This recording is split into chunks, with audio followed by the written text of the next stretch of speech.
সারা রাত বৃষ্টির পরে একটা দুর্দান্ত সকাল। এই এক ফালি বারান্দা আর এইটা নিয়ে আমার স্বপ্নের শেষ নেই। একবার এআই দিয়ে, একবার ফেসবুকের বিভিন্ন পেজে ঘুরে ঘুরে, আর একবার মিন্ত্রা, অ্যামাজন, ফ্লিপকার্ট, মিশো, এই করে করে বারান্দাটাকে সাজানোর প্রস্তুতি চলছে।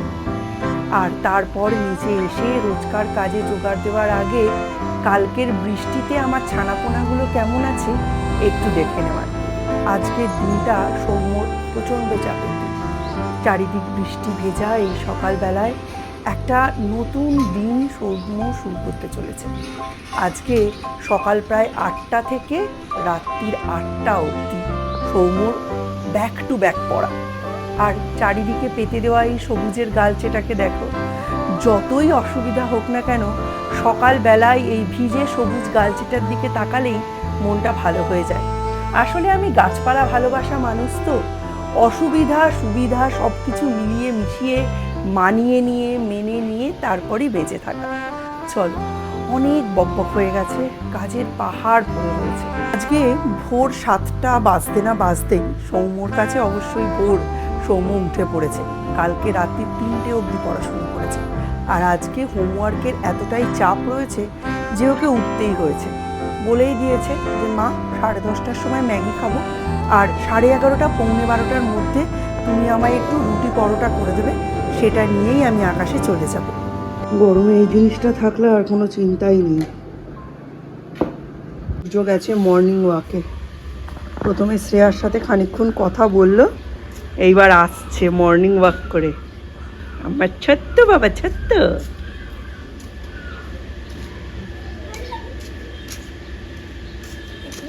গাজর দাও, 250 মতোই দাও, বেশি না। আর বরবটি দাও।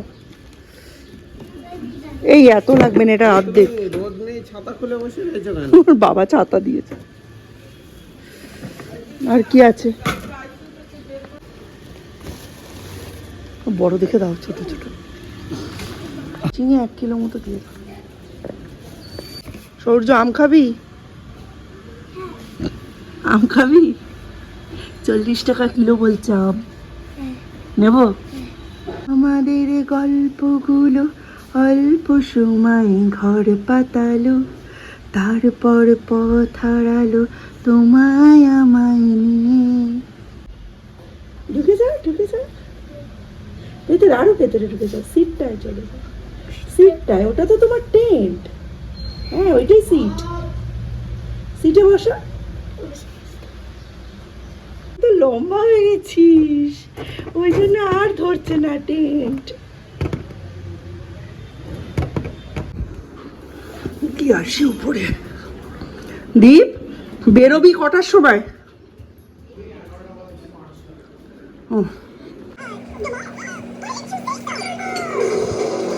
কোনটা সেদিন সানসেটে ছিল উঠে, যেটাকে আমরা ধাক্কা মেরে নিচে ফেলেছি, এই যে এইটা।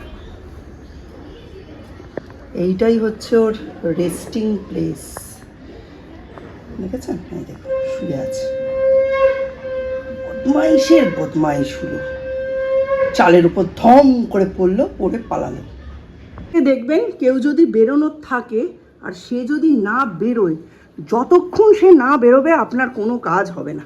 এই দ্বীপ এখন বেরোচ্ছে না, বলছে 20 মিনিট দেরি আছে, আর এই জন্য আমার কাজগুলো সব আস্তে আস্তে পিছিয়ে যাচ্ছে। কি সমস্যা বলুন তো? ওঠো, খাটে উঠে ওইদিকে সব জানলাগুলো পর্দা সরিয়ে তুলে নাও। রাইট সাইডের পর্দা রাইট সাইডে যাবে, লেফট সাইডের পর্দা লেফট সাইডে যাবে। ভেরি গুড, ওটা লেফট সাইডের পর্দা। এবার রাইট সাইডের পর্দাটা রাইট সাইডে দাও। কি দেখতে পাচ্ছ? কি দেখতে পাচ্ছ? একটা মানুষকে। তুমি মানুষ চেনো? আর তুমি? তুমি তো এখনো বানচ্ছা না, ছোট্ট বজরঙ্গি ভাইজান। সূর্য, এই জিনিসটা কি রে? এই জিনিসটা? এইটা ডাক। ডাক কিসে যায়? কিসের ওপর দিয়ে চলে ডাক? ডাক জলে চলে। আর ডাক আমাদের কি দেয়? কি দেয়? ডাক আমাদের ডিম দেয়। হ্যাঁ, ডাক এগের কারি খাও না তুমি? ডাক আমাদের ডিম দেয়।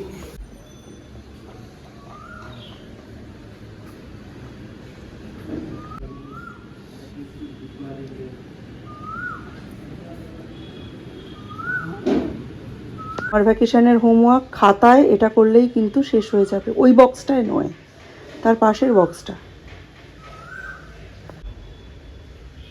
লেখ, আমি ততক্ষণ একটু গরম জল বসিয়ে আসি।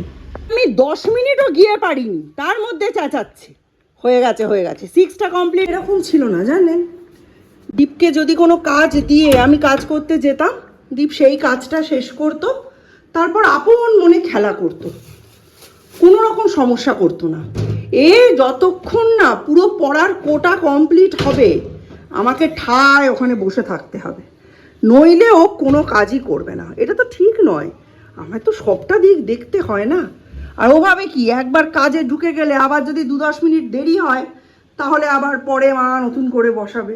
ওর থেকে ভালো এখনই পুরোটা কমপ্লিট করিয়ে নিই। দেখেছি না যে বাজে হয়েছে, তখন দেখাবো মজা। 100 তো কোটি কোটি কাজ করলাম, তার কোনো ঠিক নেই। এই সব ছোট ছোট টবগুলো ওপরে ছিল প্লাস্টিকের, এই টবগুলো চেক করছিলাম, তার মধ্যে আবার এই যে এই টবটা, না না না এইটা না, এইটা একটু ফাটা বেরোলো। এগুলো সব একটা কাজে লাগবে, এইটা নেওয়া যাবে না, এটা ফেলে দেবো। আর বাকিগুলোকে ধুয়ে সব ওয়াশ করতে হবে, এবং এই কাজগুলো আজকেই করতে হবে।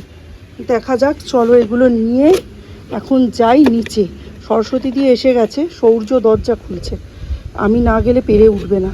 ওকে একদিন এআই দিয়ে করা আমার বারান্দার একটা ছবি আপলোড করেছিলাম। সেখানে একজন দর্শক বন্ধু, আমাকে সাবস্ক্রাইবার বন্ধুও বলতে পারো, আমার কাছে জানতে চেয়েছিলেন আমার বারান্দার অরিজিনাল ছবিটা না দেখলে তারা বুঝবেন কি করে যে এআই এর তৈরি করা ছবিটা কতটা অন্যরকম।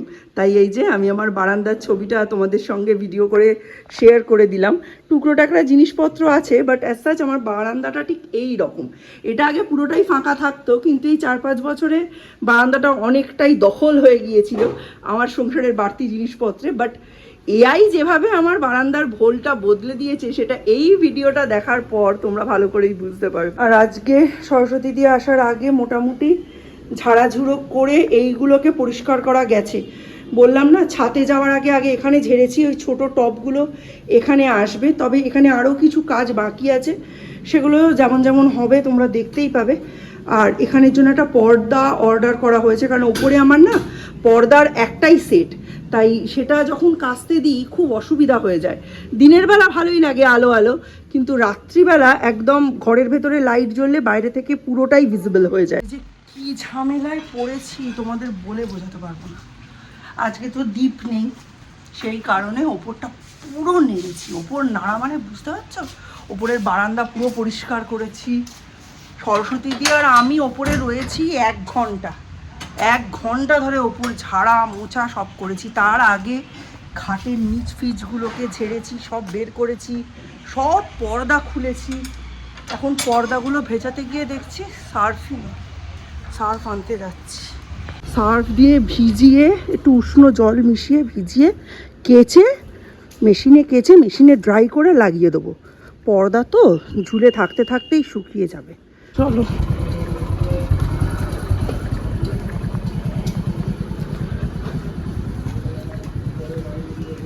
আজকে ঝাড়তে ঝাড়তে না পিছন দিয়ে আমার লাল সুতো নীল সুতো বেরিয়ে গেছে, এমন অবস্থা।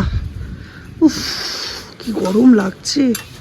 ক্যামেরার সামনে এসে যে আজকে দুরন্ত কথা বলবো সেটার অবধি সময় পাচ্ছি না।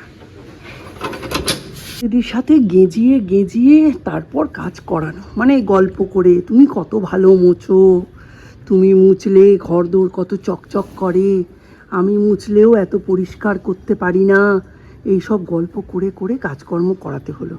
এখন বাজে 2টো, রান্না ম্যাক্সিমামই আছে, ওই জন্য প্র্যাকটিস করে আজকে কাজগুলো কমপ্লিট করালাম। ওই জন্য আপনাদের সাথে অনেক কিছুই শেয়ার করা হয়নি। এই যে সবজিগুলো সকালে যেগুলো নিয়েছি সেগুলো সব ধুয়ে এইখানে রাখা রয়েছে, তাও ধুয়েছি আধা ঘন্টা আগে, তার আগে কিচ্ছু হয়নি। আর এতগুলো প্লাস্টিকের টব ছিল ওপরে, এগুলো মানে সুস্থ টব, ফাটাফুটো নেই। তো এইগুলো সব রেডি করে রাখছি, এগুলোর ভেতরে কোকোপিট দিয়ে মাটি ফাটি দিয়ে স্পাইডার প্ল্যান্ট, তারপর রিও, সিঙ্গোনিয়াম, এই সমস্ত বসাবো। হ্যাঁ, স্নেক প্ল্যান্টও কিছু বসাবো। এইগুলো দিয়েই মানে আমার বারান্দাটাকে আমি ডেকোরেট করব সেই জন্য। ও হ্যাঁ, তার মধ্যে 4টে টবে এটাও বসানো হবে, যেটাতে যেটা বসাবো সেটা এটাই থাকবে, আর কিছু চেঞ্জ করব না, মানে এই টবটা ফাঁকা হয়ে যাবে। এই সব কাজগুলো করতে তো সময়ও লাগে আর অন্য দিনও লাগে, তাই আজকের দিনটাকেই বেছে নিয়েছিলাম, যেহেতু আজকের দিনে বাড়িতে লোক একটু কম, কাজ করাও একটু সুবিধে হচ্ছে। রিও, এটাকে রোদের দিকে রাখলে এর কালার ভীষণ সুন্দর আসে। এটা যেহেতু আমার অনেকটাই ইনডোরে ছিল, তাই কালারটা একটু চেঞ্জ হয়েছে। আর এছাড়া আরেকটা আছে পার্পেল হার্ট, ওটা ছাদে আছে। হ্যাঁ, সিডামটাও রয়েছে, সিডামও লাগাবো। তো এই সব কিছু লাগানোর জন্য তো প্রচুর দরকার টবের, সেগুলো সবই প্লাস্টিক প্লান্টার ইউজ করব, যেহেতু ইনডোরে থাকবে, মচমচে হয়ে যাওয়ার ভয় নেই। আর নিচে একটা করে বেসের প্ল্যান্টার বেস একটা করে ফিট করতে হবে। পরে সেটাকে আস্তে আস্তে সময় সুযোগ বুঝে এক একটা সেরামিক প্ল্যান্টারের মধ্যে ঢুকিয়ে দেবো। আজকে যে কত লক্ষ কাজ করেছি, সব কাজের হিসাব হয় না, এটাই দিনের শেষে বলা যায়। শেষও হয় না কাজ, আর কাজের হিসাবও হয় না। তারপরেও মিস্টার বিশ্বাস এখানে নোংরা দেখেন, ওখানে নোংরা দেখেন। আজকে আমার না কোমর মানে ভেঙে পড়ে গেছে, মাজা ভেঙে যাওয়ার মতো। কালকে তো জানোই আমাদের কি হয়েছিল দুর্ঘটনা। কালকে আমাদের সমস্ত এই মিটারের ফিউজ সব উড়ে মুড়ে একাকার। যদি এর ফিউজটা না হতো, আর যদি এটার দুর্ঘটনাটা না ঘটতো, আমাদের ফ্রিজ, এসি, ফোন, টিভি সব কিছু নষ্ট হয়ে যেত। হ্যাঁ, ভাগ্যিস শ্যামলদা এলো, নইলে সারা রাত আমাদের প্রবল প্রবল প্রবল কষ্টের মধ্যে কাটাতে হতো। আজকে এত খাটনি পড়েছে, আর এত ধুলো মেখেছি আমি, আমার মুখ চোখ পুরো কালো হয়ে গেছে। সূর্যকে স্নান করিয়ে সূর্যকে আগে খেতে দেবো, দিয়ে তারপর আমার ফ্রেশ হওয়ার পালা। আর আজকে আর জেনারেল ফ্রেশ হলে চলবে না, আজকে আমায় স্ক্রাবার, প্যাক সব ইউজ করতে হবে, শ্যাম্পু করতে হবে। মাথার ভেতর পুরো ধুলোর বন। সরস্বতী দিদিকে বলিনি, সরস্বতী দিদি খাটের নিচে ঝাঁট দিয়ে বেরিয়েছে, তো একটা উঁচু সেই খাটের তলাটা আমি পরিষ্কার করে দিয়েছি, একটা নিচু সেই খাটের মেঝেটা আমি পরিষ্কার করেছি, ওপরের দিকের কাঠের দিকটা পরিষ্কার করে। সরস্বতী দিদি ঢুকেছে কম বয়স হয়ে, আর বেরোলো যখন চুলগুলো পুরো সাদা হয়ে গেছে। আমি কিছু বলিনি, রোজ এতক্ষণ সময় নিয়ে করে না। আজকে এসেছে 12:30, আর বাড়ি গেল 2টোয়, তাও নিচ করেনি, শুধু ওপর করেছে আর এটা করেছে, তাতেই এই অবস্থা, হাঁপিয়ে গেছে। আমি থাকলে আমি এভাবেই করাই, কিন্তু আমি যখন ওপরে যেতে পারছি না, কাজের চাপ থাকছে, স্কুল থাকছে, এই থাকছে, বাস গন্ডগোল পাকিয়ে রেখে দেয়। ইভিনিং সকলকে, দুপুরবেলা লাস্ট ব্লগ করেছি, তারপর আর ক্যামেরার সামনে আসাই হয়নি। আজকে এত টায়ার্ড হয়ে গিয়েছিলাম, সত্যি বলতে কি মানে অনেক দিন পরে, তবে টায়ার্ড হওয়াটা সার্থক। প্রচুর জিনিসপত্র পরিষ্কার হয়েছে, ওপরটা একেবারে দেখতে লাগছে ঠিক দীপ যখন ছোট ছিল যেরকম থাকতো সেই রকম। আসলে আমি না গেলে না, সরস্বতী দি ভীষণ নোংরাভাবে কাজ করে, আর সেই কারণেই ওপরটা পরিষ্কার থাকাটা মুশকিল হয়ে যায়। অন্য সময় এতটা টাইমও আমি পাই না, আর সৌর্যের যখন স্কুল থাকে দেখেছো, দৌড়োদৌড়ি করতেই টাইমটা চলে যায়। অ্যাকচুয়ালি সরস্বতী দি ফুল কনসেন্ট্রেশনটা করে বাসনের দিকে, আর সরস্বতী দিদির ঝাঁট দেওয়া, মোছা কোনোটাই কিন্তু খুব একটা পরিষ্কার না। আমি মানিয়ে গুছিয়ে চলি, কারণ রেগুলারিটি আছে মানুষটার, ওই কারণেই, আর কোনো কারণ নেই। আর বিকেল থেকে আমি আর সৌম্য দুজনে বসে আমার ছোটবেলার গল্প হচ্ছিল, আমাদের ছোটবেলায় দূরদর্শনের গল্প, আমরা হোটেল দেখেছি কিনা এই সব গল্প।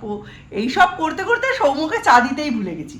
তারপর হঠাৎ করে বলে, মা আমি তোমার জন্য কর্নেটো নিয়ে এসেছি। তো আমি একটু কর্নেটো খেলাম। বলছে দুপুরেই তোমায় বলেছিলাম, তুমি এত টায়ার্ড হয়ে ঘুমোচ্ছিলে যে তোমাকে আর দ্বিতীয়বার ডাকিনি, তোমায় বললাম মা আইসক্রিম খাবে, বললে না না তুই খেয়ে নে। সেই জন্য আমি কর্নেটোটা ফ্রিজে ঢুকিয়ে রেখেছি। তা আমি আবার কর্নেটোটা খেলাম, খেয়ে আর চাটা খাইনি। এই ওরা সব গেল, এখন আমি বাসন টাসন তুলবো। খালি ঝুড়ি বাসন এদিক ওদিক রয়েছে, এখানে রয়েছে, এর ওপরে রয়েছে, সব বাসনগুলো রেখেছি, এইগুলো সব তুলবো, জল ভরবো। বিকেলের কাজের মধ্যে এইটাই বাকি আছে, বাকি থাকে সেটা হচ্ছে জল তোলা, সেটা কমপ্লিট হয়ে গেছে। সমস্ত পর্দাগুলোকে ভাঁজ করে রেখেছি, ওইটার দায়িত্ব দিয়েছি সৌম্যকে আর মিস্টার বিশ্বাসকে। এইগুলো ওরা করবে, কারণ পর্দাগুলো লাগানো ছাড়া তো এসি চালানো যাচ্ছে না, হাওয়া টাওয়া সব ওপরে কাঁচের জানলা না বেরিয়ে যায়, অসুবিধা হয়। তো পর্দাগুলো ওরা টাঙাবে। মিস্টার বিশ্বাস ফ্রেশ হয়ে গেলে বলবো আজকে এইটা তোমার ডিউটি, তুমি পর্দা টাঙাবে। যাই হোক, ওদের ঘাড়ে এই কাজগুলো দিয়ে দেবো। আমি করব মাছের ঝোল, আর মাছের ঝোল করার জন্য আমি সকালবেলাতেই মাছটা নুন হলুদ মাখিয়ে রেখেছিলাম, কিন্তু আলটিমেটলি মাছের ঝোলটা আর আমার এই যে করা হয়নি।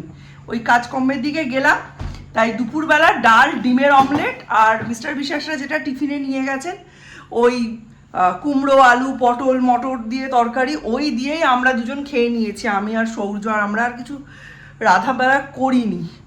এবারে সব করতে হবে, ডাল করতে হবে, মাছের ঝোল করতে হবে, ভাজা করতে হবে। এখন বাজে 9টা, চিরসখা সিরিয়ালটা চালাবো, দেখতে দেখতে করব। আজকের পার্টটা অবশ্য আগেই দেখা হয়ে গেছে ফেসবুকে, কিন্তু তবু দেখবো, দেখতে দেখতে এগুলো করব। ততক্ষণে মিস্টার বিশ্বাসও চলে আসবেন। তো চলো, জানি আজকের ব্লগটা ছোটই হলো, কিন্তু আজকে একদম শরীরে বল নেই, বিকেলে সৌর্যকে পড়তেও বসাইনি।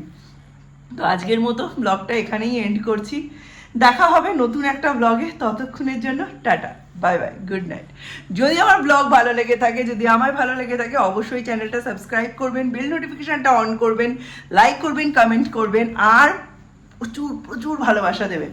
ব্লগটা সম্পূর্ণ দেখার জন্য অনেক অনেক ধন্যবাদ। এই যে স্লাগ, এটা এত উপরে করতে উঠলো, ফেলতে হবে। একটা পাতা আনো। এই রান্নাঘরের মধ্যে এই সমস্ত, পাশে এত জঙ্গল হবে না? একটা কাঁঠাল পাতা এনে ওর উপর তোলো। রান্নাঘরের সমস্ত আবর্জনা সরে যাও। দাঁড়াও, বাগানে ফেলো, বাগান থেকেই এসছে। জঙ্গল, রান্নাঘরের সব জিনিস একদম পছন্দ।